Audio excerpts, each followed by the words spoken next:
You have until the end of today, he said, pushing the manila folder closer. $3.5 million. Cash transfer. No taxes, no paper trail. All debts erased. Alara's hands remained still in her lap. My father doesn't even know I'm here, she murmured. Then do it for him without telling him, the man replied. Sign it. 2 years of your life. No scandal, no questions, just obedience. Obedience. As if she were a pet. She lifted the folder's flap. A simple contract. The terms were printed in impersonal font, cold, clean. Her name was typed at the bottom already. Hello, my amazing and beautiful family. Welcome to Love and Twilight, where every heartbeat tells a story and every sunset whispers a secret. Here, love isn't just a feeling, it's a journey through passion, dreams, and the tender twilight moments that make life unforgettable. Whether it's the warmth of devotion, the spark of romance, or the poetry hidden in the silence.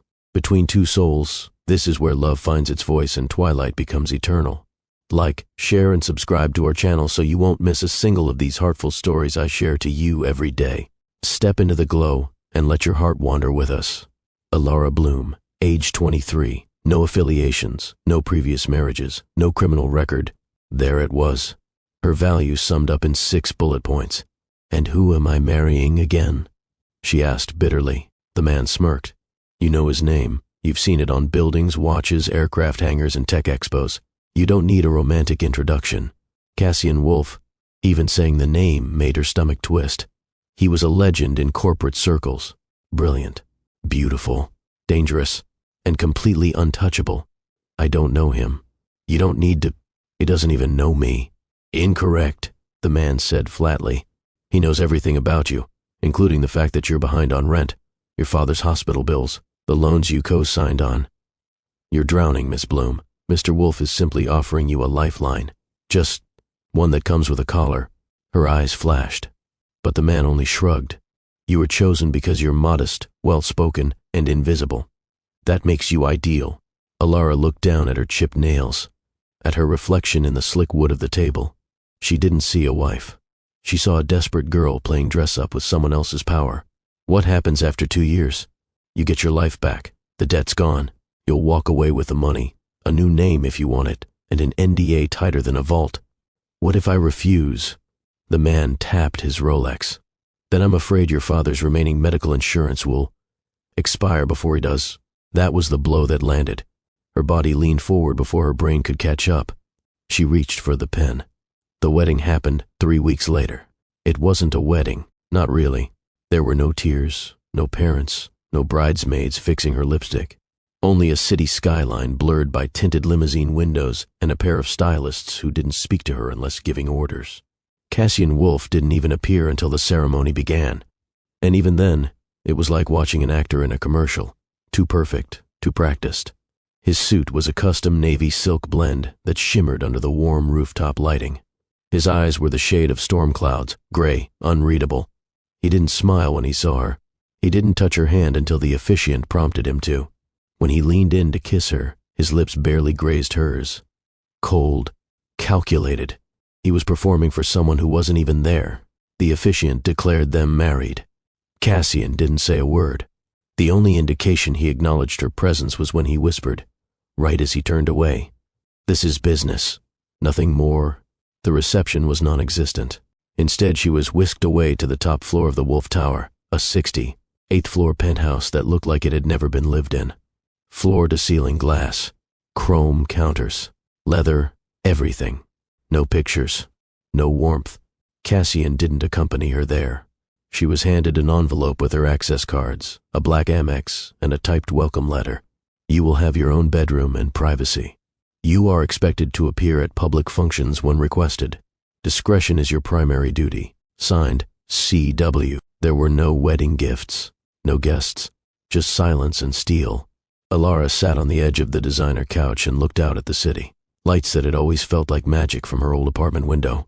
But from here, they looked fake, like someone else's dream, not hers. The next morning, she woke to an email. Subject, schedule, quarterly charity gala in 2 weeks. Board meeting photo op on Thursday. Pre-approved stylist arriving at 4 p.m. Cassian hadn't left a note. He hadn't even left a shirt behind. He was already gone before she could ask the question burning through her chest. What had she done? That night, she opened the closet in her assigned bedroom. Rows of gowns, lingerie still with tags, shoes that sparkled like the stars she no longer trusted. Everything screamed luxury, but none of it felt like her. She curled into the bed without changing, the city still blinking outside her window like it was mocking her. She didn't cry. She didn't scream. She just lay still, frozen in her own fairy tale nightmare. Thursday came. She wore a navy blue dress tailored to fit like armor. The assistant didn't smile when she pinned up Alara's hair. "You're here to represent the Wolf Foundation," she said flatly. "Not your feelings," as if she had any left. The boardroom was made of glass and marble. Cassian sat at the head of the table, flanked by men twice his age, all of them staring at Alara as she entered. Not because she was beautiful, but because she was his. Cassian didn't look at her, not for the first 15 minutes. Then, as the reports droned on, his gaze slowly shifted, landed on her, unmoving, sharp. It made her blood race. When the meeting ended, he rose without a word and left the room. She followed a second later, breath caught in her throat. In the hallway, their paths intersected. Neither spoke, but their eyes did. Something flickered in his, something that should have terrified her. Want, not lust, not yet, but something dangerous, something that could tear everything apart. The second week of marriage felt more like probation than a honeymoon. Alara woke up each day in a room that smelled like lemon polish and soft linen. The walls were bare. The art was minimalist, just shapes and colors. Nothing personal, nothing lived in. She could hear Cassian's presence through closed doors. Footsteps down the hall. The sound of his voice in video conferences. The occasional clink of a whiskey glass late at night. But she rarely saw him. And when she did, it was always an event. A gala, a fundraiser, a product launch. They were always seen, but never known. Her stylist, Leon, appeared every morning with a rack of clothes, speaking, as if Alara was an empty vessel to be poured into gowns and heels. No one asked her preferences. They just dressed her. "Mr. Wolf likes navy," Leon once said, zipping up a backless dress. "Wear it, smile, don't outshine him." She stood beside Cassian at the annual investors' dinner that Friday. His hand rested lightly on her lower back, a practice touch, possessive but indifferent. "You look well," he muttered under his breath, his gaze still fixed on a CFO giving a speech. Alara smiled. "You should try saying it like you mean it." His eyes flicked to hers. "I didn't hire you for sarcasm." "No," she replied softly. "You hired me for silence." He didn't respond. And yet, that night, she caught him glancing at her twice. Once when the cameras weren't looking. Once when her laugh slipped out by accident. He didn't smile, but his jaw tightened. And that was something. Public appearances became the rule. Monday, media brunch for a women's tech fund. Wednesday, auction dinner for pediatric research. Saturday, a discreet red carpet for a Wolf Automotive unveiling. Each event came with its own script. Alara was briefed beforehand. Don't speak unless addressed. Don't drink more than one glass. Don't wander off. Don't ask questions. Cassian never needed reminders. He was a machine. Flawless posture, minimal conversation, strategic nods. He could charm a room and leave it untouched. But one thing changed. He began waiting for her to enter the room before starting anything. At first, she thought it was coincidence. Then, it became pattern. She'd step out of the car, and he'd hold out his hand. She'd walk in late, and he'd slow his pace. At a charity banquet in Manhattan, while posing for a staged photo under golden chandeliers, he whispered into her ear without looking at her. "Smile softer. You're overcompensating," Alara replied through gritted teeth. "Then maybe give me something real to smile about." She felt his breath pause. Then the camera flashed. They only saw each other when absolutely necessary. But she felt him. Everywhere. His name was etched into elevator panels and embossed on napkins. Wolf. Wolf. Wolf. In her room, she found his scent on the collar of a coat hung in the shared hallway. Bergamot and cedar. Masculine. Expensive. She buried her nose in it without thinking. And then recoiled, embarrassed. What was she becoming? A girl waiting for crumbs of affection? One night, while returning from another networking event, She stepped into the penthouse alone. Cassian had left early, claiming a business call. She walked past the hallway and paused outside his study. The door was open. Inside, he sat in the armchair near the fireplace, the light from a floor lamp catching the silver in his cufflinks. His tie was loose, shirt unbuttoned at the collar. A glass of amber liquor hung from his fingers. He didn't notice her, and maybe that's why she stayed. Cassian looked different, not cold, not calculating, just tired, haunted. He stared into the fire like it owed him answers. Alara leaned silently against the door frame. He sensed her before he saw her. "You're good at pretending," he said without turning. She crossed her arms. "I learned from the best." A low chuckle escaped him. Then he looked up, straight into her. There was no performance in that moment, no scripts. Just a man and a woman, both pretending they weren't lonely in a house made of marble. "You hate these events," she said. He nodded. "They're obligations. So am I." He studied her, his eyes sharp. "You think I see you as an obligation?" She shrugged. "I'm not delusional." Cassian rose, walked slowly to the bookshelf, poured another drink. "You fit the contract," he murmured. "That doesn't mean I'm blind." Her throat tightened. What does that even mean? He turned, leaned against the edge of the bookshelf. His gaze didn't waver. "It means I see you, Alara. Do you? I notice things. The way you tuck your left thumb when you're anxious. The way you tilt your head when you're pretending to be impressed. The way you never wear perfume, but I can still smell your shampoo when you walk past me." She swallowed. "And yet, we're strangers," she whispered. His tone shifted, lower, raspier. "That's not how it feels." She stepped closer, one pace, then two. Her dress shimmered under the lamp. "And how does it feel, Cassian?" He stared at her. Hungry, silent, like a man starving at a banquet table. "We shouldn't," he murmured. "Then don't look at me like that." His breath caught. "I can't help it." The air between them crackled, but nothing happened. Not yet. He turned and left the room without a word, leaving Alara alone in the hush of leather-bound books and unsaid things. But that night, when she lay in her too-soft bed with a view too high for dreaming, she didn't feel like a stranger anymore. She felt like a storm waiting to be noticed. There were days Alara felt invisible, not to the world, but to herself.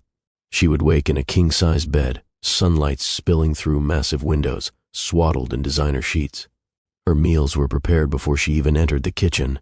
Her wardrobe, updated weekly, came from Parisian houses she'd only read about in magazines. But none of it belonged to her. Not really. She didn't cook. She didn't work. She didn't touch anything without asking. She floated. The Wolf penthouse was quiet in an oppressive way. No hum of appliances. No footsteps overhead. Even the security guards on the bottom floor barely blinked when she walked by. It was beautiful. And it was suffocating. Cassian was rarely home. When he was, he kept to his study or gym. Occasionally, she'd hear the deep tone of his voice through the walls, issuing commands to someone overseas. His voice wasn't angry, but it didn't bend. It was the voice of a man who controlled too much and trusted too little. They passed each other sometimes in the hall, like neighbors. Sometimes he'd nod. Once he said, "Sleep well." She hadn't. The first time she tried to cook, the kitchen AI system disabled the stove. Unauthorized access, it chirped. Alara blinked at it. "Excuse me?" The screen lit up with a red bar. Kitchen use restricted to staff and approved caterers. It wasn't until later that evening she discovered the entire house had been programmed to keep her from doing anything real. No stove, no control over lighting or sound systems, not even a thermostat. She was allowed to decorate her guest room, but nothing beyond that. She didn't own a single key. This wasn't marriage. It was containment. On the fourth Thursday of their arrangement, she was summoned to the Wolf Foundation boardroom again. The seat beside Cassian was always hers, though no one ever acknowledged her. She noticed things. The way his fingers tapped twice when annoyed. The way he straightened the edge of his tablet precisely before the meeting started. And the way he looked at her when he thought no one was paying attention. Today, his gaze lingered longer than usual. She wore a dark green dress, elegant and simple. It reminded her of forests she'd never visited. As the board droned on about annual initiatives, Cassian leaned toward her slightly. You don't talk much. I wasn't invited to. You don't need an invitation. She looked at him. What would I even say? He didn't answer, but the corner of his mouth twitched, like the idea amused him. When the meeting ended, he stood and offered his arm. It was the first time he'd done that. She hesitated, but then slid her hand into the crook of his elbow. It was the smallest touch, and yet it burned hotter than the rooftop sun. Later that night, Ilara sat in the rooftop garden, one of the few places in the penthouse not regulated by software or cameras. The skyline glowed below her. New York, in all its arrogance, sparkled like it didn't know how to be tired. Cassian appeared quietly. No warning, no footsteps. He just stood there behind her, a silhouette against the glittering backdrop. "Thought you didn't like gardens," she said softly. "I don't like artificial nature," he replied. "But you seem to—" "I like silence. This place has plenty." He stepped beside her. The sharp scent of his cologne hit her again, crisp, commanding. "You miss it," he said. "Your old life." She didn't answer. "You don't belong in a cage," he added. She turned to him, startled. "That's what this is, isn't it?" He continued. "Luxury bars, no freedom, no purpose. It's a trade," she whispered. "You bought 2 years." "I'm just delivering." He met her gaze, steady and unreadable. "I didn't know it would feel like this." "Like what?" He didn't answer, but when he looked at her, the cold mask wavered. For a moment, she saw the man beneath it, one who maybe, just maybe, regretted turning her into property. That weekend, he was gone again. Business in Tokyo. She didn't hear from him. Not a message, not a call. But when she stepped into her room one evening, there was a box on her bed. Inside was a worn copy of a poetry anthology, the kind only bookworms and former English majors would care about. Her name was embossed on the inside cover, and on a tiny slip of paper tucked into the spine, "You're not invisible." CW. She didn't know whether to scream, cry, or sleep with the book under her pillow. She did all three. The next charity event was different. Cassian didn't just wait for her at the car. He held her hand the entire ride. He didn't say anything. Didn't need to. His thumb brushed over her knuckles once. She didn't dare move. It was the first time she wondered what it might feel like to be his wife, not by contract, but by choice. At the gala, the cameras snapped wildly. They posed as they always did. But this time, he leaned in. Not for show, not because the PR team instructed him. He leaned in and whispered, "You look like someone I could write about." Her heart tripped. She turned her head slowly. "And you look like someone who doesn't know what that means." He smirked. "Try me." Later that night, Ilara entered her room and stared at her reflection.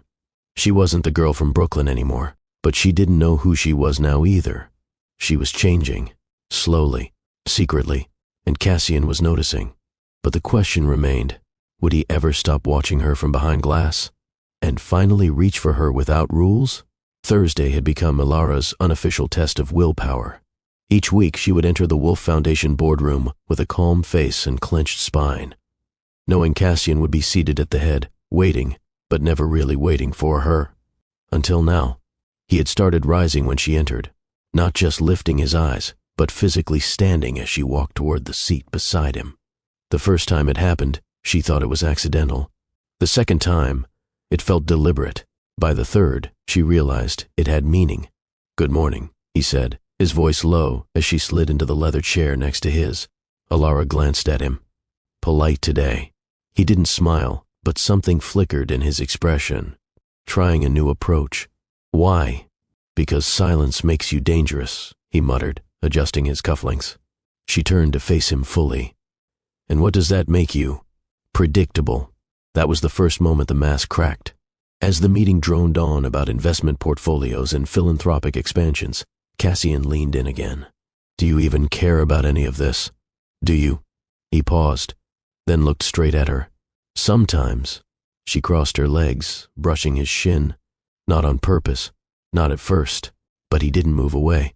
When she looked down, his hand was resting loosely on the table, just an inch from hers. Neither of them looked at the closeness, but they both felt it. Later, as they walked side by side through the corridor, their steps in sync, he spoke without turning. "You keep pretending like you don't belong here. Because I don't. You carry yourself like you do. That's just survival. He stopped walking. She did too. Cassian turned to her, voice quiet. Do you know what the board said about you after the first meeting? She arched a brow. Enlighten me. They said you had poise, grace, and too much silence to be ordinary. Alara blinked. They thought you were a power play, he added. They still do. And what do you think? He hesitated. Then, I think you're more dangerous than I expected. She didn't reply, because he wasn't wrong. That night, she couldn't sleep. The city lights stretched endlessly across the skyline, but her thoughts were narrowed to one thing, the way he had looked at her, not with indifference, not even with confusion, but with desire, not carnal, not yet, something more loaded, more reluctant, like he was trying to resist wanting her at all. The next Thursday, the tension multiplied. Cassian wore a steel gray suit. His hair was slightly tousled, like he'd been too busy to tame it. A barely there shadow darkened his jaw. He looked exhausted and human. Alara wore ivory that day, soft, unstructured fabric that fell off her shoulders. Elegant, yes, but unguarded. Cassian stared at her for a full 3 seconds before speaking. You look different. You mean unpolished? I mean, stunning. The word hit her like a gust of wind. She nearly missed her seat. During the meeting, he didn't glance at the screen once. His gaze kept returning to her, and not subtly. By the end of the presentation, even the assistants in the room noticed the shift. One of them tripped over her heel when Alara reached for her glass, and Cassian instinctively reached too, fingertips grazing hers. It was nothing, and it was everything. After the meeting, Cassian walked her to the private elevator, something he'd never done before. The doors closed. Silence stretched. Then, just as the floor lights blinked between numbers, he spoke.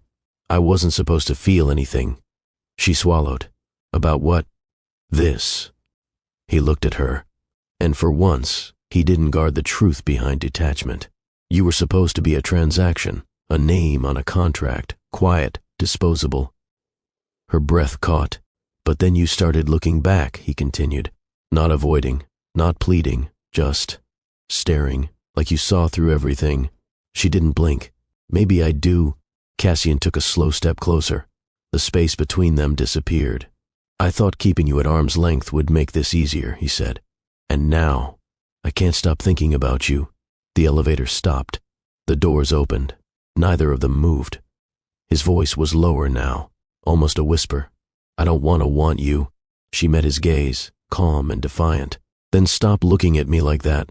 A pause. I've tried. Then he turned and left, leaving Alara alone. Flushed, breathless, and no longer unsure.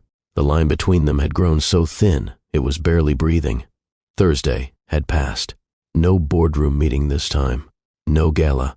No excuse to see each other. But Alara felt his presence in the walls, in the way her doorbell didn't ring all day, in the untouched lunch tray left at her door, in the silence that no longer felt empty, but expectant. She wandered through the penthouse that night, unable to sleep. Her feet carried her to the hallway that led to Cassian's private suite, off limits by unspoken rules. She paused, then turned away, or tried to. A voice stopped her cold. Alara. She turned. Cassian stood in the shadows, his shirt unbuttoned at the throat, jacket missing, fingers curled around a crystal glass. There was no armor in his posture, no mask in his tone. He looked tired, wired, and intensely focused. Her throat tightened. Couldn't sleep either? I haven't slept in days. A beat of silence stretched. Then he added, because of you. Her heart kicked against her ribs. She didn't speak, didn't need to. Cassian stepped forward, just once. Slowly. Alara didn't move, not away, not forward.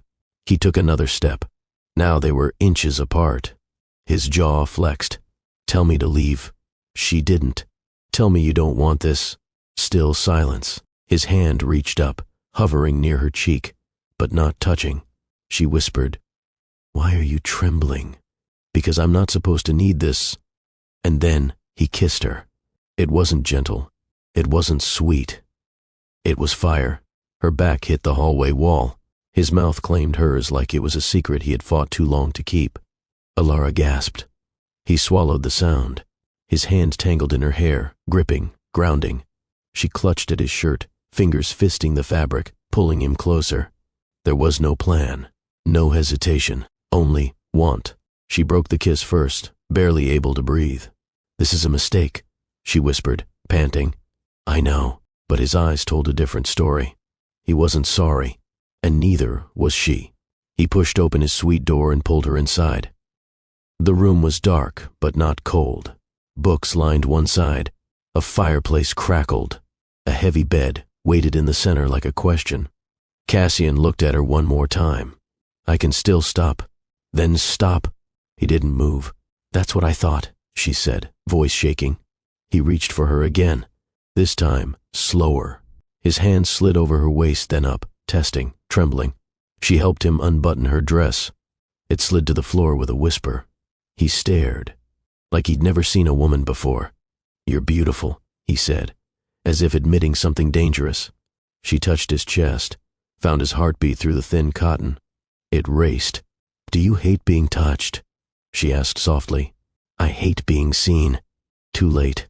He pulled her into the bed with a force that wasn't violence but desperation. Their bodies met like they'd been waiting for this moment since the contract was signed, like they'd been lying to themselves too long. He kissed her neck, her collarbone, the soft skin beneath her ribs, every inch like a confession. Her hands explored his back, his arms, the lines of tension running like steel through muscle. He touched her like a man unlearning caution. She moaned when he finally moved inside her. Not because it hurt, not because it was perfect, but because it mattered. And he kissed her again, not like a businessman, but like a man who forgot how to be lonely. Afterward, they lay tangled in sheets, sweat cooling, hearts racing. Neither spoke, not right away. Then Cassian whispered, "Don't read into this." Alara turned her head. "I already have." He didn't smile, didn't run, but he looked at her like the ground had shifted, and he was no longer in control. She left before sunrise. Quietly, no drama. He didn't stop her, didn't call her back. But when she returned to her room, something waited on her pillow.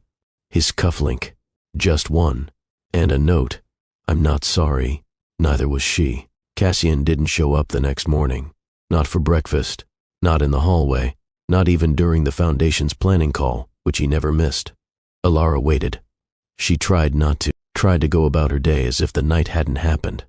But her body betrayed her, sore in places she didn't expect, flushed at the memory of his voice, his hands, his mouth. She kept touching the cufflink he'd left on her pillow, not to cherish it, but to remind herself that it had happened. She wasn't dreaming. He had kissed her like he needed oxygen, held her like the world was ending. And now, silence. 3 days passed.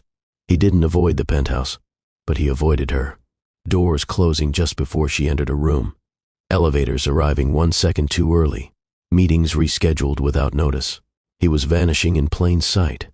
The man who had whispered her name into the hollow of her neck now acted like she was air. And not the kind you breathe. The kind you pretend isn't there. On the 4th night, she snapped. She walked straight into his study without knocking. Cassian looked up from his desk, startled. For once, the CEO looked like he didn't know what to say. "I don't remember signing a silence clause," she said flatly. He stood slowly. "Alara, no, you don't get to speak now. You've had 4 days. He exhaled sharply. "This isn't smart. What happened between us wasn't smart either. It was real, for a second, for a breath. And now you're back to being the man behind the glass. I'm trying to protect." "Don't say you're protecting me." His jaw flexed. She stepped closer.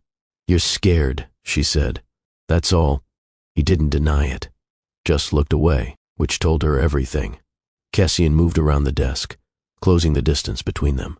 "Alara, you don't understand." "I do." He paused. She continued, "You don't hate vulnerability. You fear what it will cost you. You fear loving something that can walk away." He stared at her like she'd torn the suit off him with words alone. She wasn't done. "Tell me this is still just a contract," she said. "Say it." He didn't. "Say it," she repeated, voice rising. His throat bobbed, but he said nothing. The silence screamed louder than anything he could have uttered. She turned to leave. He caught her wrist gently. "Alara." Her heart stuttered. "Let me go," she whispered. His fingers loosened, but she didn't move. "I don't want to hurt you," he said softly. "Then stop hiding behind paperwork and press statements and control." He stepped back like she'd slapped him. And then she did leave. The next morning, a package arrived at her door. Inside was a painting, a single brushstroke piece, abstract, moody, deep blues fading into pale green. There was no note, but she knew. He had seen her, felt her, and he didn't know what to do with it. Days passed. Their interactions turned into glances again, but this time charged. Their connection didn't fade. It waited. Cassian watched her in meetings, listened when she spoke at a children's shelter luncheon, her voice strong, calm, passionate. She caught him staring once, and this time he looked away first. Late one evening, she found him on the rooftop terrace, whiskey glass in hand, tie loose, sky above them painted in navy. Alara walked up without invitation. "You always drink when you're scared?" He didn't answer. She joined him at the edge, staring down at the city. "Are we going to pretend forever?" she asked. He didn't respond. "You can't unfeel it, Cassian." His jaw clenched. "That's the problem."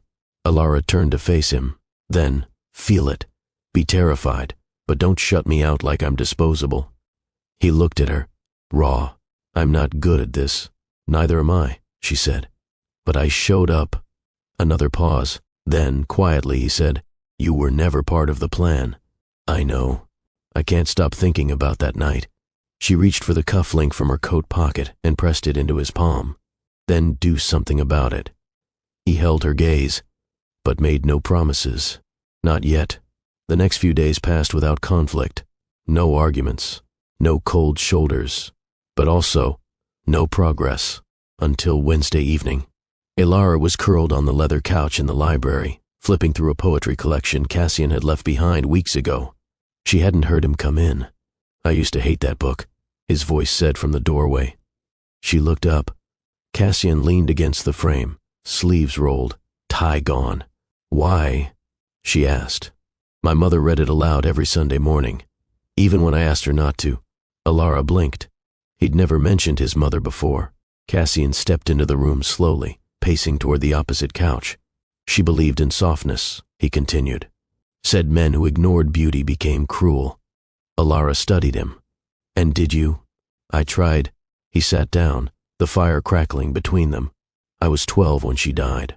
Car accident. I was at a school debate tournament." His voice didn't waver, but his eyes, those sharp, unreadable eyes, were hollow.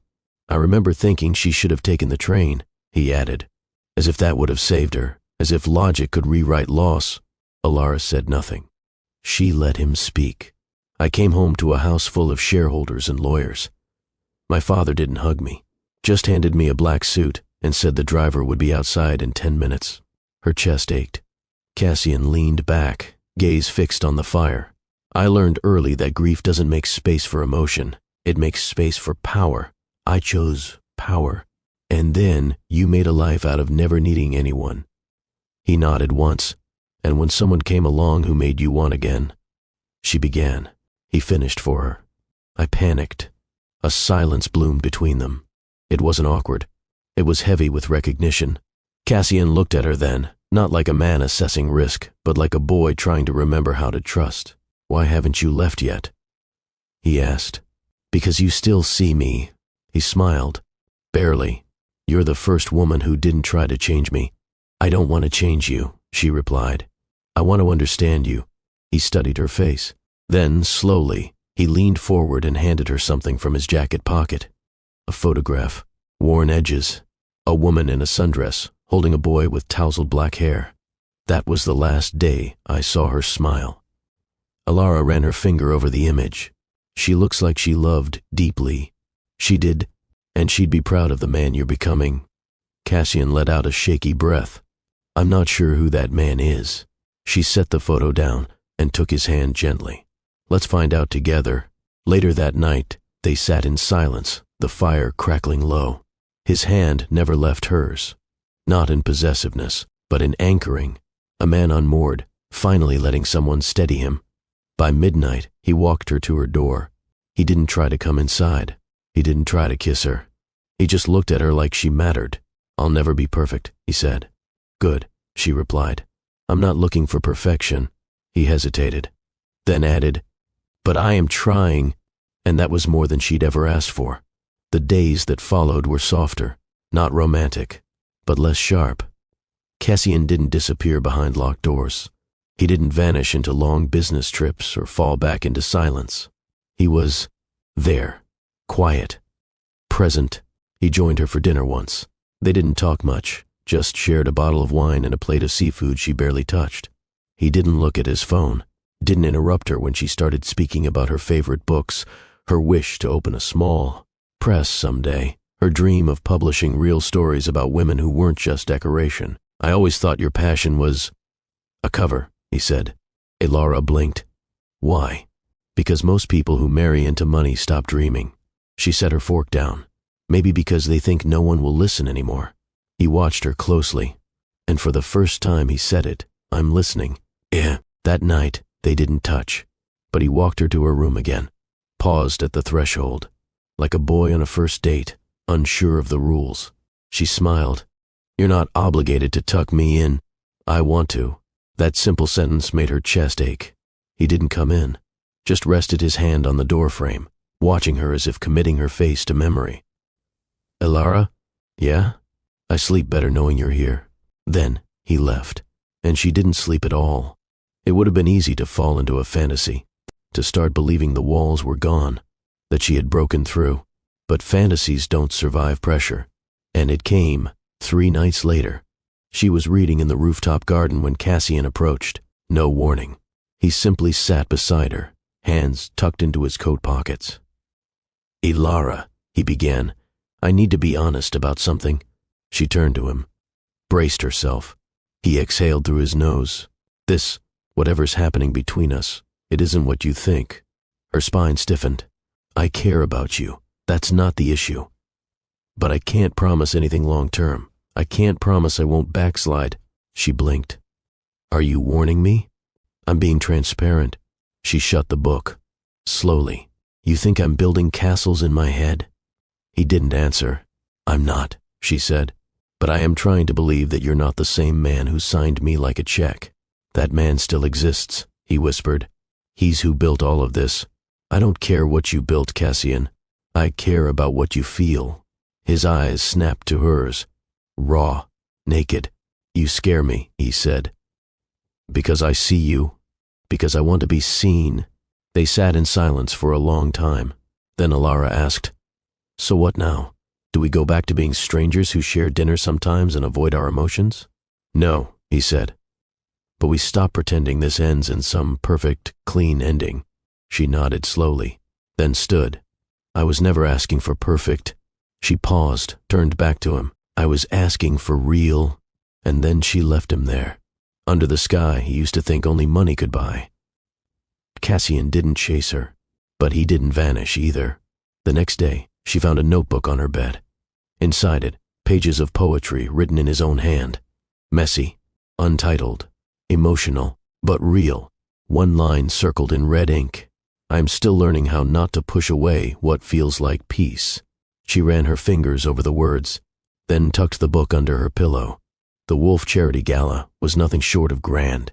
Held at the Metropolitan Conservatory, every corner shimmered with polished glass and brushed gold. Journalists loitered just outside the velvet rope. Billionaires air-kissed with polite disinterest. And Elara stood in a black silk gown that made her feel like a decoy rather than a guest. Cassian was late. Not fashionably, not strategically, just late. And the murmurs began. She could hear them swirl around her like smoke. She's still under contract, right? I heard she was picked off a list. I give it 2 more months.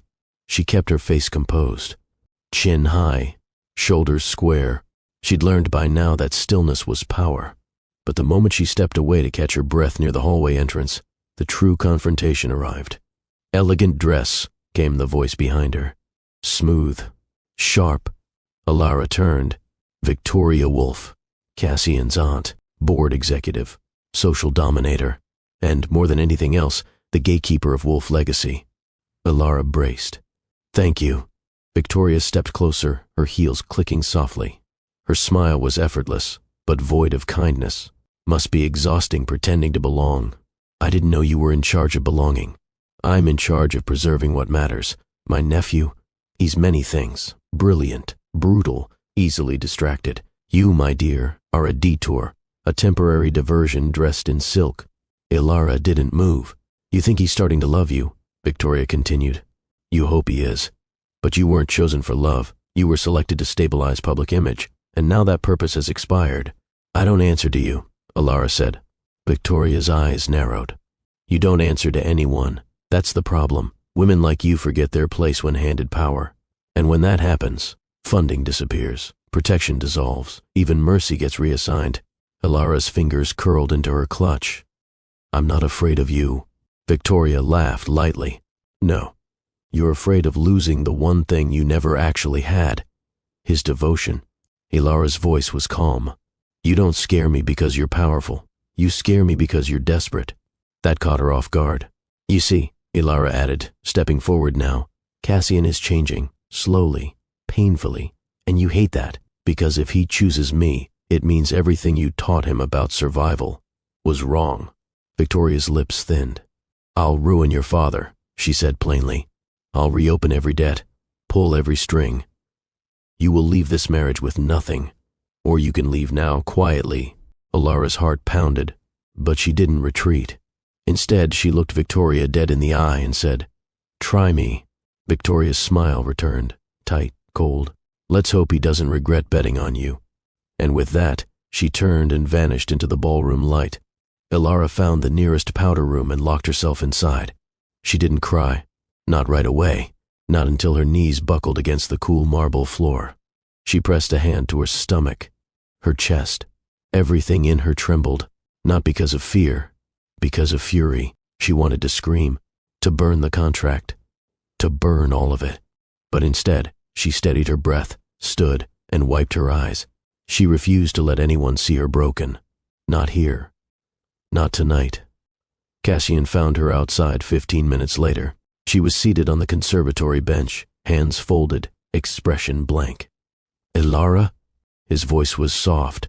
She looked up, and for the first time, she didn't hide anything. She threatened me. Cassian's eyes darkened. Who? Victoria. He inhaled slowly. What did she say? That I was temporary. That she could take everything. He knelt in front of her without hesitation. Right there, on the concrete, in full view of anyone watching.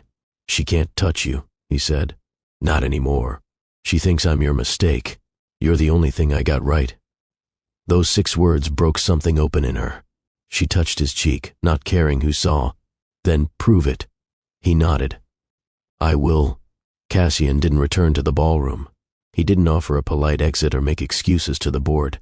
He simply reached for Ilara's hand, helped her to her feet, and walked out of the building with her under the glow of flashing cameras and confused murmurs. He didn't care who saw. The town car door slammed behind them. The engine hummed a life. But inside, silence reigned. Not the cold, distant silence of earlier months, but a heavy one filled with tension, awareness, and something new, readiness. Cassian's gaze was locked on the city outside the tinted window. Ilara sat quietly, her fingers pressed against her palm, trying to steady herself. Finally, he spoke. She's always done this. Ilara turned toward him. Who? Victoria. She's never liked anything that softens me. She sees vulnerability as a flaw. She thinks love is liability. He exhaled, jaw tight. And for a long time, I believed her. But not anymore. He looked at her. And the way he looked at her then, it wasn't calculation or curiosity. It was surrender. I believed that the only way to protect what I built was to stay empty, he said. But then I met you. Ilara swallowed. You taught me that warmth doesn't make a man weak, he continued. It makes him worth something. She blinked back a sudden rush of tears. You make me want to matter outside of this empire, outside of the mask. His hand reached for hers across the seat. And for the first time in years, I don't feel alone. When they got back to the penthouse, Ilara stepped out first, head high, heart hammering. Cassian followed. But this time, when the elevator doors opened, Victoria was already there, sitting on the velvet settee near the glass windows, wineglass in hand. She rose with the slow confidence of someone who believed they still had the upper hand. "Nice of you to join us," she said coolly. Cassian stepped in front of Alara. "I have let you run unchecked for too long," he said. Victoria's brow lifted. "Excuse me?" "No more threats," he said. "No more games. You don't speak to my wife unless she chooses to hear you. And if you so much as breathe near her with disrespect again, your position, your stock options, your access, gone." Victoria's face tightened. "You wouldn't dare." He stepped closer, voice like ice. "Try me." There was a pause. Then, coldly, she turned to Alara. "Enjoy him while it lasts, dear." Alara didn't flinch. "I intend to."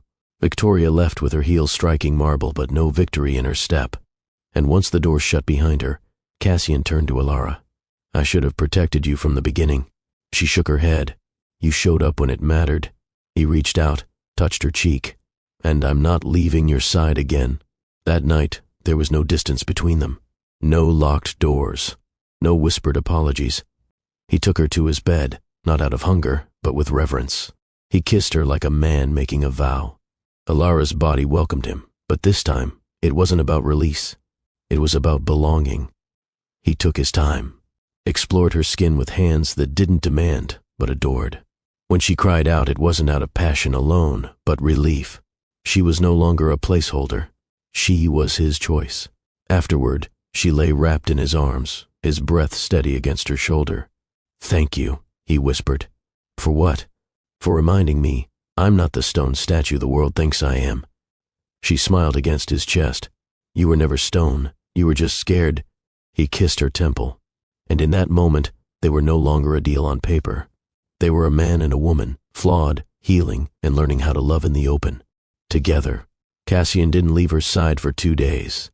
He canceled meetings, postponed his flight to Zurich, told his assistant bluntly, "No interruptions." Alara noticed the difference instantly. It wasn't just the absence of distraction. It was the presence of intention. He poured her coffee himself. He didn't check his phone during breakfast. He sat beside her on the balcony while she read, not saying a word, but never looking away for long. It was strange, gentle, and it scared her more than the silence ever had. Because this wasn't pretend. This wasn't part of the deal. This was him, reaching, choosing, trying. That night, she walked into his bedroom without knocking. Cassian was sitting on the edge of the bed, shirt off, barefoot, reading something in a leather-bound journal. He looked up, didn't flinch, didn't ask why she was there. He simply set the book down and opened his arms. She stepped into them, not with hunger, not with tension, but with need, with trust. He held her against his bare chest, her head resting over his heart. For a long time, neither of them spoke. Then Cassian murmured, "I don't know how to love like other people." "I don't need you to," she whispered. "I wasn't built for softness." "You're already soft with me." He exhaled, shaky, real. "I spent years making sure no one got close enough to matter." "Too late," she replied. A long pause. Then, softly, "Stay," he said. She nodded. "I'm already here." What happened next wasn't rushed. He didn't take off her clothes like she was a puzzle to solve. He didn't grip or demand or press. He undressed her like she was sacred. One sleeve, one strap, each kiss deliberate, each touch a prayer. Alara didn't tremble out of nerves. She trembled because of the way he looked at her, like she was something he never believed he deserved, and couldn't believe he now had. When he lowered her onto the bed, he didn't climb over her. He knelt, worshipped, kissed her neck like it held answers to questions he'd buried for years, brushed his lips across her collarbone, her stomach, her thighs, not for reaction but for remembrance. "You don't have to be careful," she whispered. "I want to be." And then he slid inside her. Slow, deep, sure, no urgency, just connection. His hands framed her face, thumbs brushing over her cheeks as if memorizing the feel of peace. Her eyes welled with tears, but she didn't hide them. Neither did he. When she came apart beneath him, it wasn't with a cry. It was with his name, soft, unashamed. He followed right after, forehead against hers, voice breaking. They stayed tangled together long after the rhythm ended, their bodies slick, their souls still catching up. Afterward, Cassian tucked the sheet around her gently, then laid back beside her, his fingers stroking her spine. "You're not mine because of a contract," he said quietly. "No, you're mine because I couldn't stay away, even when I tried." Alara pressed her face against his chest. "And I never wanted to. They didn't say I love you, not yet, but everything in the silence screamed it." Alara woke alone. The sheets beside her were cold. No note, no message, just the lingering scent of him on the pillow and a hollow stretch of silence where his warmth should have been. She sat up slowly, heart thudding in her chest, not with fear, but with familiarity.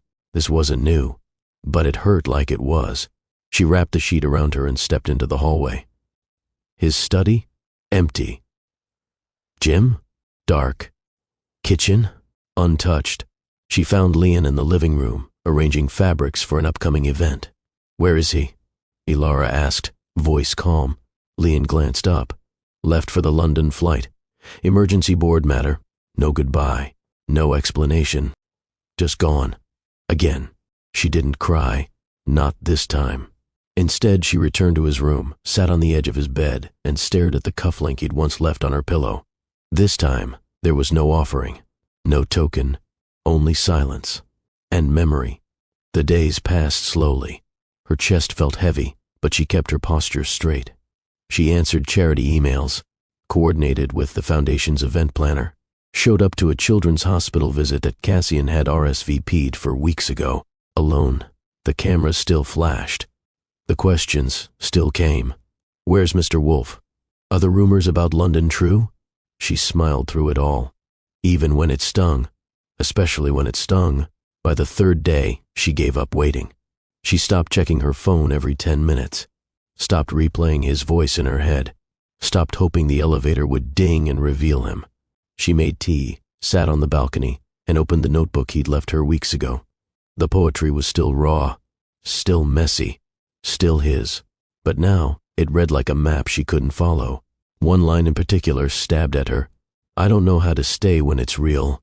She closed the book and whispered to herself, "Then why did you come close at all?" On the 5th night, she lay in bed and didn't bother turning on the lamp. She just stared at the ceiling, listened to the city hum beneath her window, and made a decision. She wouldn't beg. She wouldn't chase. Cassian had seen every part of her, held every inch of her, heard her say nothing, but feel everything. If that wasn't enough to make him stay, no words ever would be. But the next morning, everything shifted. She was in the rooftop garden, watering the tiny hydrangeas she'd rescued from. A canceled event order, when she heard the elevator doors open behind her. She didn't turn, not until she heard his voice. "Alara." She kept her back to him. He walked closer. "Please look at me." She did. Slowly. Cassian looked like hell. Unshaven. Eyes shadowed. His usual posture, commanding, upright, slightly slouched. "I ran," he said. "No kidding. I woke up next to you, and I felt everything. And that scared you?" He nodded. "I didn't leave because I didn't care," he added. "I left because I did.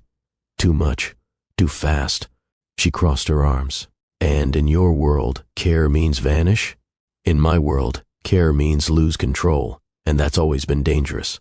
She stepped forward now, just one pace. "And in my world, care means stay. Even when it's uncomfortable, even when it costs you your pride." He looked at her. Really looked. "You're right. I usually am," she said, voice quiet. "I'm not going to pretend I didn't mess this up," he said.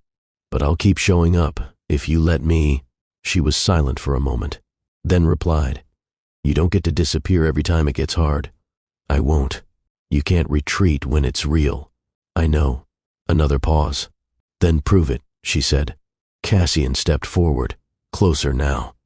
"I'm not running again," he said. "I'm done letting fear win." Alara watched him, waited.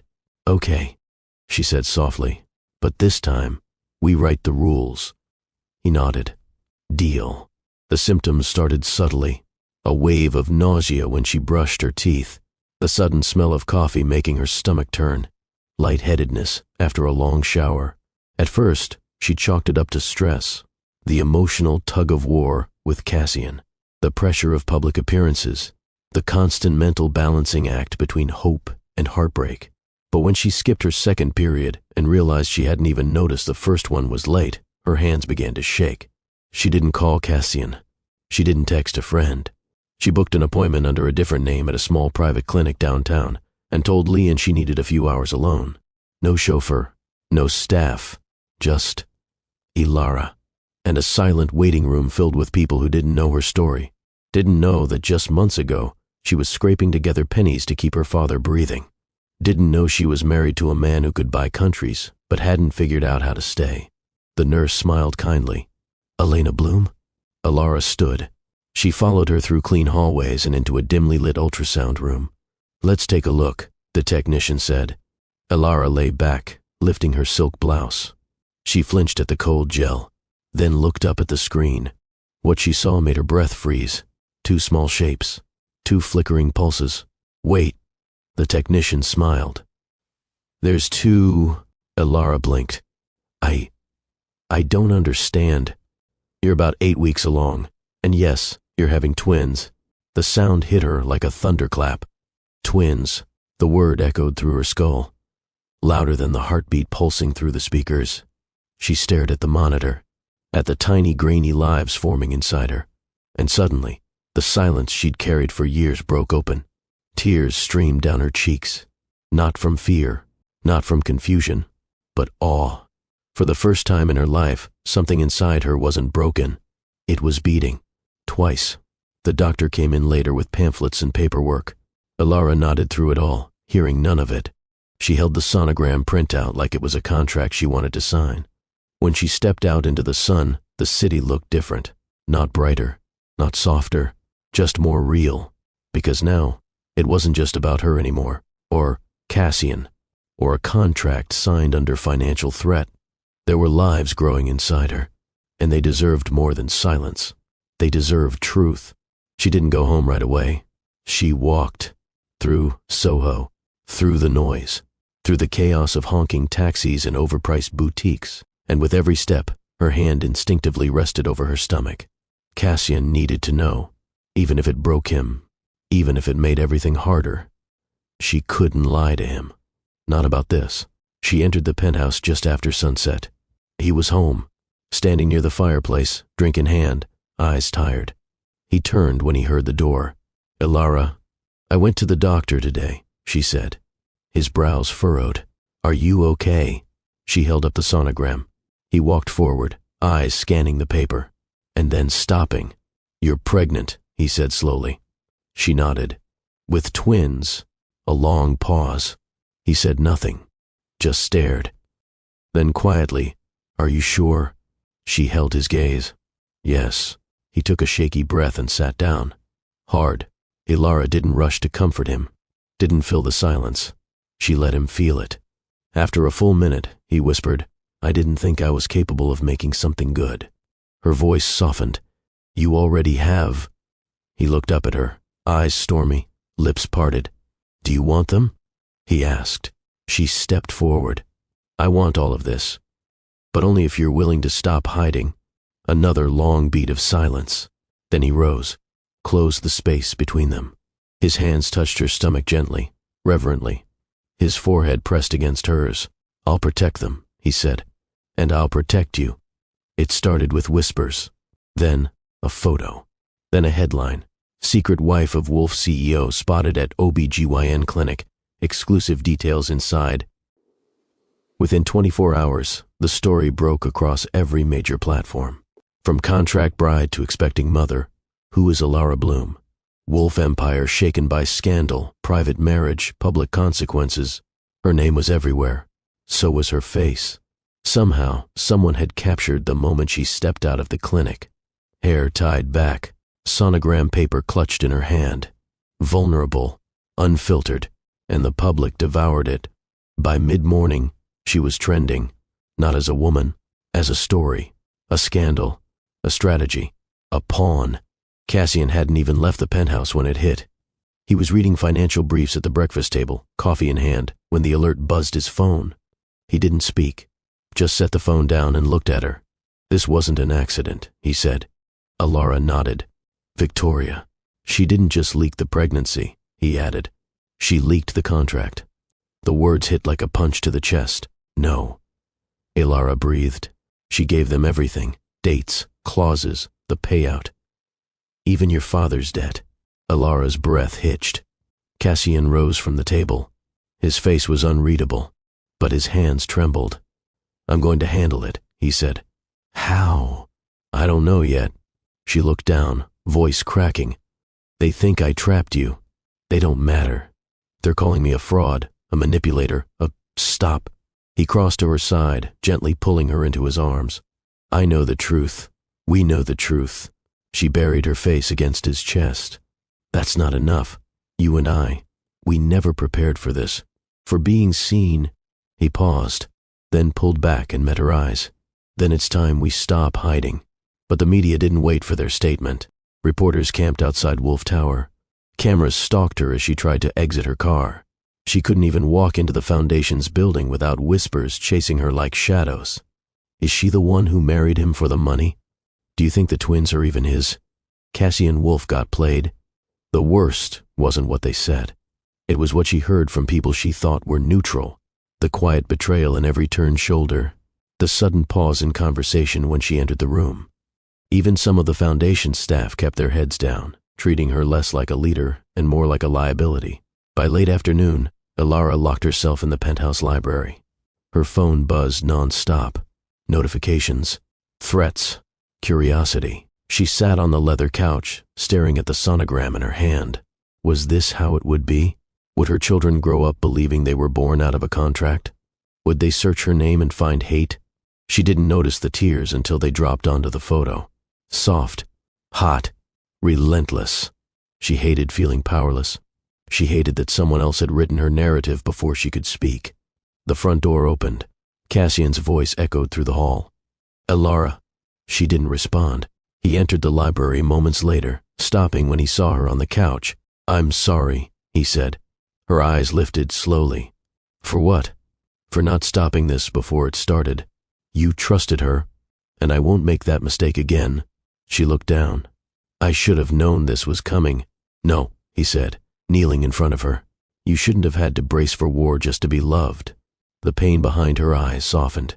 She whispered, They don't see me. He cupped her face. I do. The press conference was scheduled in less than 24 hours. No warning, no leaks. Cassian personally summoned the top journalists. No publicist, no corporate speechwriter. Just a man who was done letting someone else control his narrative. And hers. Ilara stood beside him in the elevator, her hand resting lightly over her belly. He hadn't let go of her hand since that morning. He didn't speak during the ride down. Neither did she. But when they reached the private conference hall on the 31st floor of Wolf Tower, the entire world was waiting. Cameras lined the back wall. Rows of suited executives sat like statues. And at the front of the room, 2 chairs. One for him, one for her. Cassian led her forward, ignoring the flurry of flashes and whispered speculations. He waited until the room quieted. And then, without notes, he began. My name is Cassian Wolf, he said, his voice clear, calm, and sharp. I was raised to believe vulnerability was weakness. That control was the only thing that protected value. That love was optional, dangerous, distracting. He looked around the room.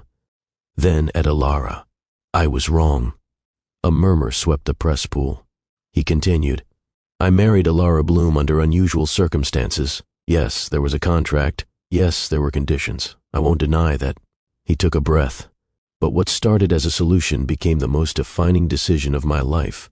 He stepped away from the mic, reached for Ilara's hand again, and faced the cameras directly. This woman, he said, is not a strategy. She's not a liability. She's not a burden. She's my wife. He squeezed her hand, and in a few months she will be the mother of my children. The reporters gasped. The room exploded into flashes. Ilara blinked, stunned. Cassian wasn't finished. You want the truth? He said, Here it is. I was afraid to love her. I buried myself in business because emotions couldn't be quantified. But she taught me how to be a man, not just a CEO. Another deep breath. She has endured every whisper, every headline, every threat. And through it all, she never once asked me to save her. He looked down at her again. She saved me. The silence that followed was not empty. It was thick with realization, shock, respect, even awe. Cassian turned to the moderator. No questions today. He wrapped an arm around Alara's waist and led her off the platform. Reporters called his name, flashed microphones in his path. He didn't stop, didn't look back, just walked with her, proud, unapologetic, present. In the car, Alara said nothing for a while. Cassian didn't push. Finally, she whispered, "Why now?" He looked at her. "Because I've watched you carry this alone for too long." She turned her head. "I didn't ask you to. You shouldn't have to ask." Silence stretched. Then she reached for his hand again. "I didn't expect that." He looked at her, eyes soft. "You deserve to be claimed, without conditions, without performance, without hiding." She blinked. "So, what happens next?" Cassian leaned in. "We start living in the truth, together." That night, every major outlet aired his speech. Clips flooded social media. Comment sections transformed. The tide had turned, not because he tried to spin the story, but because he owned it, and owned her, with pride, with clarity, with conviction. The Wolf Global Summit wasn't just a corporate event. It was a performance, a declaration of dominance, a gathering of CEOs, world leaders, billion-dollar investors, and a press corps that could end reputations in a single headline. Cassian had never brought a partner to this stage. He had never needed to, until now. This year, the spotlight wasn't only his. It was hers, too. The event was held in Geneva. The air was cold, crisp, and unforgiving, just like the men who filled the Grand Conference Center. But Alara walked in beside him, her hand wrapped gently around his forearm, dressed in a soft white gown that whispered elegance without trying too hard. She didn't wear bold lipstick or diamonds. She didn't need to. Her presence was statement enough. And the murmurs began. Is that her? The wife? The twins? He actually brought her? Cassian heard every word, and ignored them all. He leaned toward Alara just before they stepped into the media corridor and whispered, "You don't owe them performance." She nodded. "I'm not here for them." The opening speech began with polite applause. Cassian was introduced last, not just as CEO of Wolf Global, but as a man who just shocked the world with his truth. He stepped up to the podium. The room hushed. "I've spent the last decade building a name," he began. "A company, a machine that ran on control." He paused. "And in the process, I forgot something." He looked to his right, where Alara sat at the edge of the stage, visible to all. "I forgot the control isn't purpose, it's fear in disguise." Eyes widened, phones lifted, recordings started. "But I was reminded of something greater," he continued, "by someone who never raised her voice, never asked for praise, never manipulated the room." He took a breath. "By the woman who is now my wife." The camera lights flashed like fireworks. Cassian stepped aside and gestured to Alara. She froze. For a second, then stood. The audience didn't know what to expect. They'd come for numbers, for projections, not her. But she walked to the podium anyway, calm, poised, and when she spoke, quietly but with steel, everyone leaned in. "I never asked to be here," she began. "I didn't grow up around billion-dollar deals or press briefings." She looked across the crowd. "But I know what truth looks like, and I know what fear sounds like when it wears a suit." A ripple went through the crowd. "Cassian and I didn't begin with love," she admitted.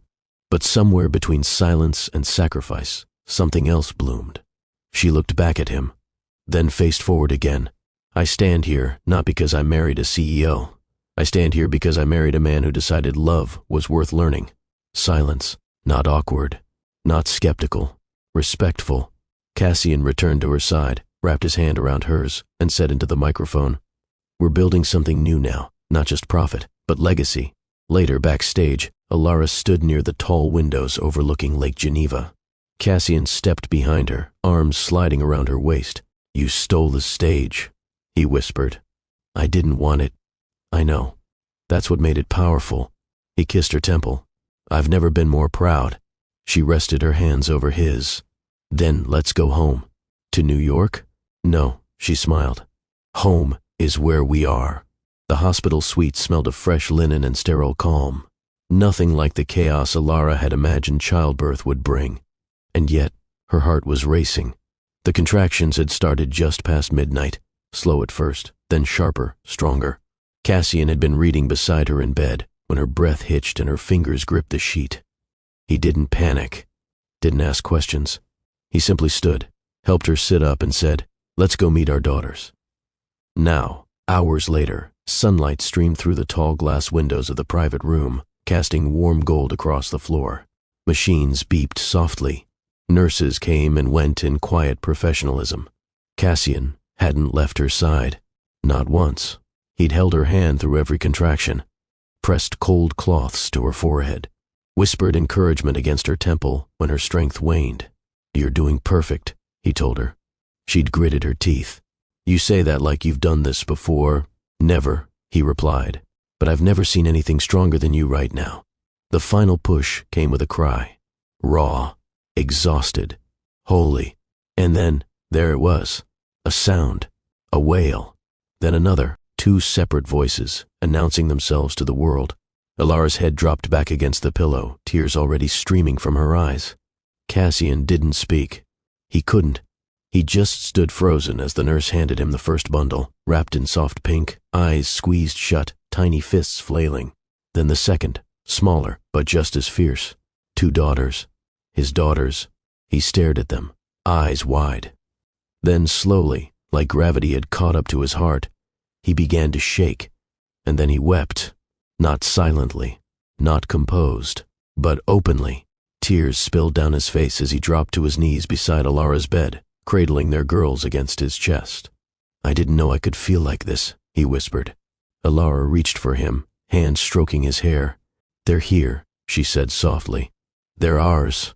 He nodded, still crying, still stunned, not because he was a father, but because he had never known love like this could exist.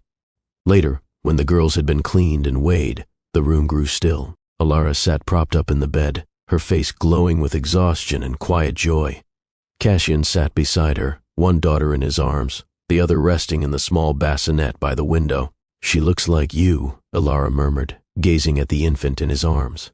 He shook his head. "She looks like hope." She laughed weakly. "You're getting poetic now?" He smiled. "They undid something in me." She rested her head on his shoulder. Cassian leaned down, kissed the baby's forehead. "Have you thought of names?" she asked. He nodded. "One for each strength you gave me." Alara blinked. "Tell me." He gestured to the smaller twin. This one. Her heartbeat was slower, but she held on, quiet, steady. "I want to call her Amara. It means grace." Alara nodded, eyes watering. "And the other?" she whispered. She fought hard, screamed first, wouldn't let go of my finger. Her name, Vivian. Life. Alara closed her eyes. "Amara and Vivian," she repeated. "Perfect." Cassian stood again, walked to the window with Amara resting against his chest. Outside, the city was waking. Cars passed. People hurried. The world turned. But inside this room, everything had changed. He turned to face Alara, his wife, no longer by obligation, but by love forged in fire. And their daughters, born not from a deal, but from something no contract could hold. He kissed Amara's forehead again, and said the words he'd once been too afraid to believe. "Welcome to your world, little ones. You'll never have to question if you were wanted." 3 days after the birth, the Wolf Tower penthouse opened its doors to new life. There was no press, no announcements, no grand unveiling. Just Cassian, gently carrying 2 small carriers into a home that finally felt like one. The elevator ride was quiet. Alara stood beside him, hand on his back, body still aching but eyes alight. When the doors slid open and they stepped into the marble foyer, she whispered, "It feels different now." Cassian nodded. "Because it's no longer built for appearances." She smiled softly. "It's built for them." He placed the girls in their new nursery, one he had redesigned while Alara was still recovering. Gone were the chrome finishes and sterile light. In their place, soft cream walls, plush rugs, white oak cribs, and framed poems. Above each crib, lines pulled from the journal Alara once found beside his bed. She stood in the doorway, hand over her chest. "You did all this?" Cassian turned, eyes unsure. "I wanted them to feel like they belong." Alara walked in slowly, moving between the 2 cribs. "They do," she whispered. Because we do. Later that night, Alara sat on the couch in the main living room, one daughter asleep in her arms. Cassian stood near the large windows, Vivian resting against his chest. The city sparkled beyond the glass, but for once, it didn't matter. He looked down at the baby's face, her mouth twitching as she dreamed. "Vivian Wolf," he said aloud, testing the weight of it. "It sounds right." Alara smiled, rubbing Amara's back. "Because it is." He turned to her. "You gave them names with meaning, not legacy." She met his gaze. "I didn't want them to carry weight. I wanted them to carry worth." He walked over and sat beside her, his tone quieter now. "When I was younger, my father told me wolf men didn't cry when their children were born. They calculated." Alara looked at him. "What did you feel when you held them?" He didn't hesitate. "Peace." She leaned her head against his shoulder. "Then you've already rewritten what it means to be a wolf." In the early hours of the morning, Alara woke to soft cries. She rose slowly and padded into the nursery. Cassian was already there. He stood barefoot, rocking Amara gently in his arms while whispering something under his breath. Alara leaned against the doorframe. "What are you saying?" she asked. He turned, just enough for her to see the tired joy on his face.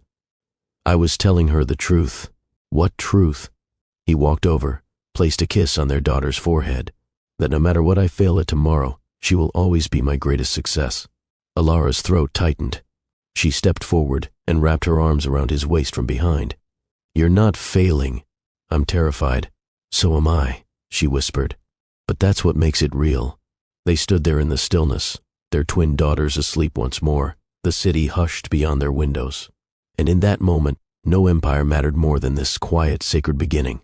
Later that day, Cassian sat at his desk, papers pushed aside, screens turned off. He opened a new page in his journal and wrote, "Amara, grace; Vivian, life; Alara, love." And beneath it, the names that saved me. The wolf penthouse had always echoed.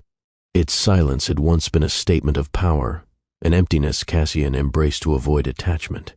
But now, it carried a new sound: laughter, faint cries, the rustle of blankets, tiny coos, and love spoken in everyday actions.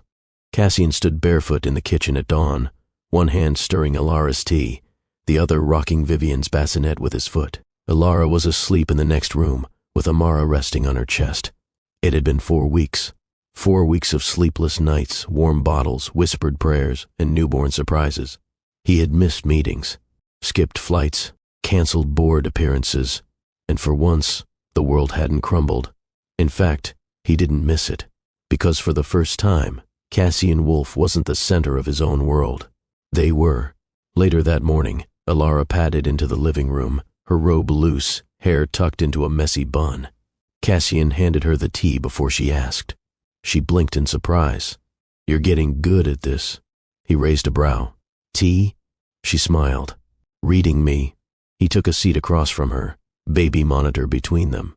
"It took me a long time to realize love isn't about controlling what someone needs. It's about learning it." She nodded slowly. "I never thought I'd have this," she admitted. "A morning without tension, a partner who notices things, a daughter who wraps her hand around my finger and holds on like she knows I fought for her." Cassian leaned forward. "You didn't just fight for them, Alara. You fought for me. Even when I didn't ask you to." Alara met his eyes. "You didn't have to ask. I just saw the man beneath the armor." He looked away for a beat. "And he terrified you?" She shook her head. "He needed me." As days passed, the penthouse began to shift. The glass dining table was replaced with a rustic wooden one.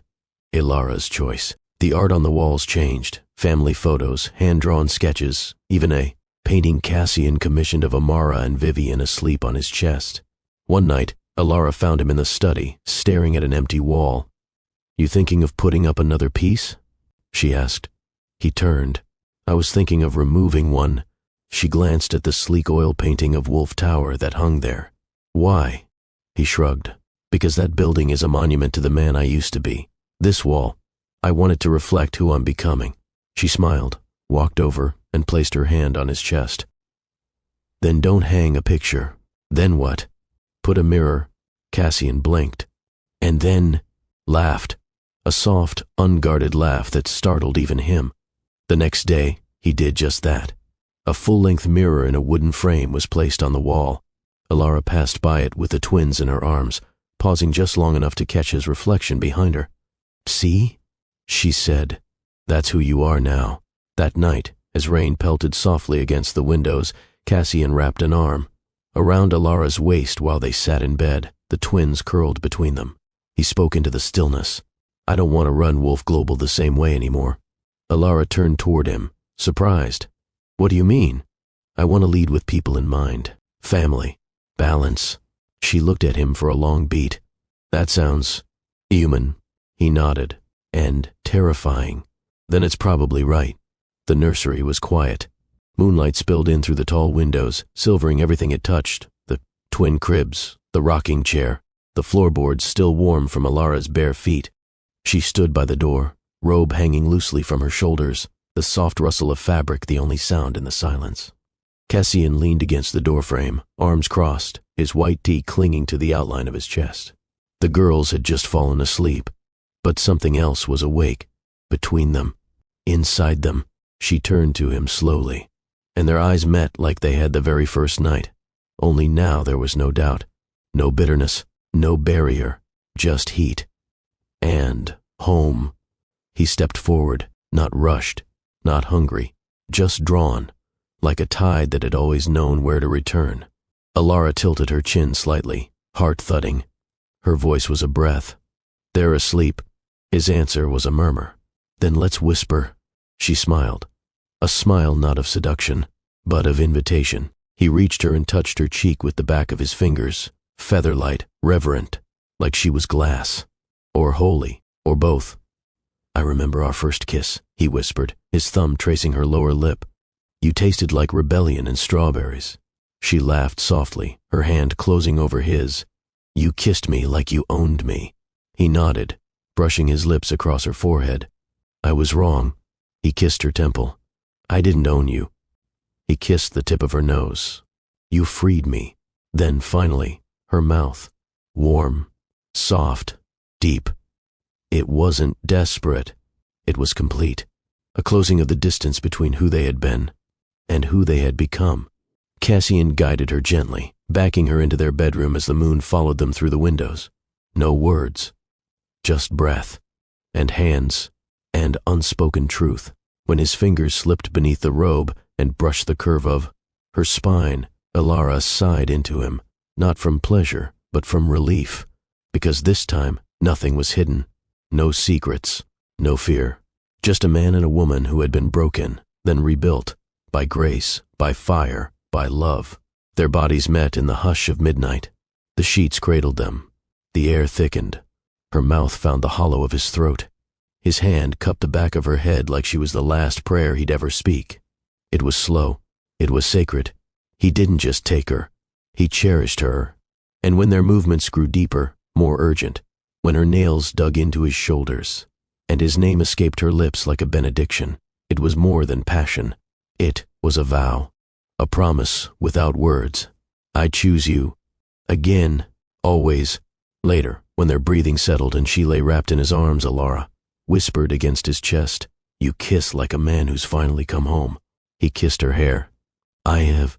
If this story touched your soul, comment. Love always finds a way.